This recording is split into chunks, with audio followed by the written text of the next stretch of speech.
There's this huge imbalance in resources between wealthier communities and higher poverty communities. And what we were able to do during that time was to generate what I think were some really innovative and creative approaches to serving and engaging young people in communities in out-of-school spaces. And so I can name some of those, Girl World, for example, or Science Seekers, or Model UN. We just did a number of, I think, really interesting programs that brought young people together through their organizations, their independent organizations, into collaborative spaces with other young people from the community in the kinds of programs that you just wouldn't get in schools, and the kinds of programs that you wouldn't really get if individual organizations were trying to do that on their own. And so the impact of kind of broadening the horizons of young people and seeing how they began to see themselves in a new light and see the world in a new light, it felt to me like there was so much transformation going on for them through participation in those kinds of programs. When I was first at Alternatives, I remember like walking in exactly to this space actually, and I would like walk through those doors over there, and it was like hip hop all around.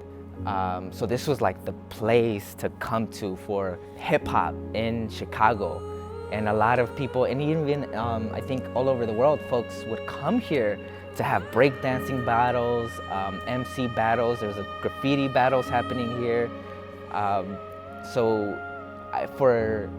Definitely for my generation, when folks think about alternatives, they think about Connect Force, and they think about this exact space actually that was like the mecca for them in terms of their hip-hop journey. Those young stars of tomorrow get to be mentored by professional dancers who loan their time to get these kids to break dance like the pros. This is the Alternatives After School program, where no one wants to miss out on an opportunity to be mentored by professional dancers. This is where the teacher does a move, and then it's up to the student to follow. At first it was kind of scary because I'm not really good at talking to people through a screen.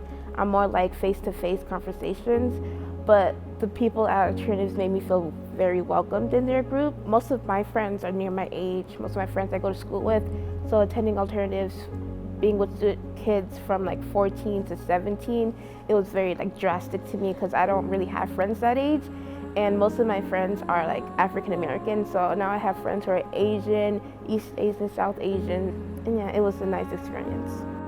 I experienced the school to prison pipeline, right? Like the attending a CPS high school and getting arrested in schools, and then eventually getting pushed out, and even like having to deal through expulsion hearings and all of that.